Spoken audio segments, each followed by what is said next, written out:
même Manding, actuel Mali, qu'en 1236, il y a eu la première déclaration de droits de l'homme et des peuples qu'on a appelée la charte de Kouroukanfouga, à l'intérieur de laquelle on a indiqué comment il faut éduquer l'enfant, comment il faut organiser la société, quand il y a des difficultés, comment il faut les traiter, comment il faut gérer la brousse, quand il y a une mésentente, même de séparation au niveau de la famille, comment il faut le faire. Donc c'est au Manding actuel Mali qu'il y a eu la première charte du monde en 1236. C'est encore le même Mali qui nous a produit le premier Richard du monde, que jusqu'aujourd'hui on n'a pas encore trouvé quelqu'un qui détient la même quantité d'or, celui qu'on a appelé Mansa Moussa. C'est encore le même Mali qui a produit un homme, à savoir Mansa Aboubakari II,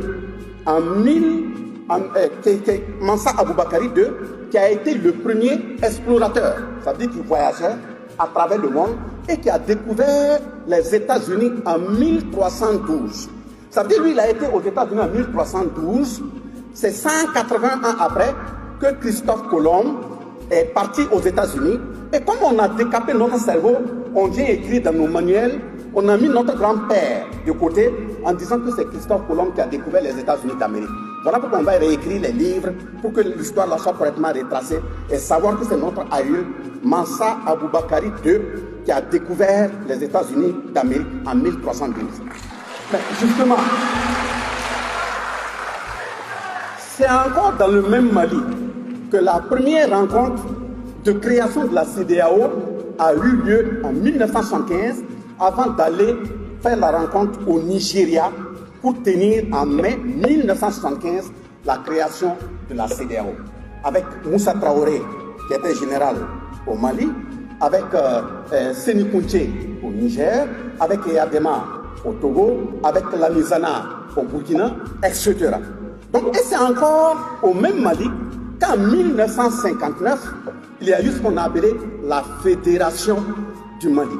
Une fédération qui regroupait le Mali, qui regroupait le Sénégal, qui regroupait le Burkina Faso et bien d'autres pays dont la France a mis tous les moyens nécessaires pour la concasser. Et on constate encore, c'est dans le même Mali que le 16 septembre 2023, que les trois chefs d'État se sont retrouvés en collège des chefs d'État pour mettre en place l'Alliance des États du Sahel.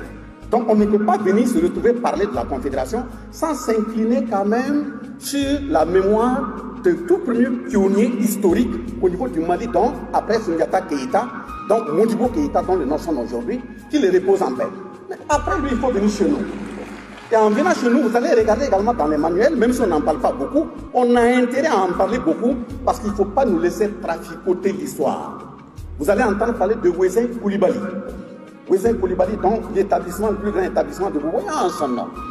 Avec son épouse, paix à son âme, Célestine Wezin Koulibaly. Et Célestine Wezin Koulibaly a été la première dame qui a occupé un poste législatif dans notre pays. Et le même Wezin Koulibaly qui a occupé le premier conseil de gouvernement de Haute-Volta. Ça dit, si on analyse bien, le premier conseil de gouvernement de Haute-Volta, ça dit c'est lui qui a été le premier président de la Haute-Volta. Donc, Wezin Koulibaly. Et vous voyez, le 7 septembre 1958, ce qui lui est arrivé, si vous tapez sur le net, on va dire qu'il est mort le 7 septembre 1958 au 12e arrondissement de Paris de mort subite. Je reviendrai là-dessus. Quand on dit mort brute ou mort subite, ils savent de quoi il est mort. Ça veut dire que quand un Africain est de qualité, et on dit tout simplement que les Français sont derrière, il n'a jamais très bien terminé. Et voilà pourquoi nous devons ouvrir l'œil, ouvrir l'esprit de la jeunesse, afin que quand vous applaudissez quelqu'un, vous dites qu'il est bon, qu'il fait correctement son travail, vous avez intérêt à ne pas dormir, parce que quand la bouche parle très bien, c'est parce que la nuque est très bien protégée. Et ceux qui protègent la nuque des dirigeants, la nuque des leaders en Afrique, ce n'est personne d'autre que la mobilisation populaire, la mobilisation de la jeunesse. Justement, si la jeunesse n'est pas mobilisée, tous ceux qui parlent et tous ceux qui dirigent, et vous estimez qu'on défend vos intérêts, ils seront décapés.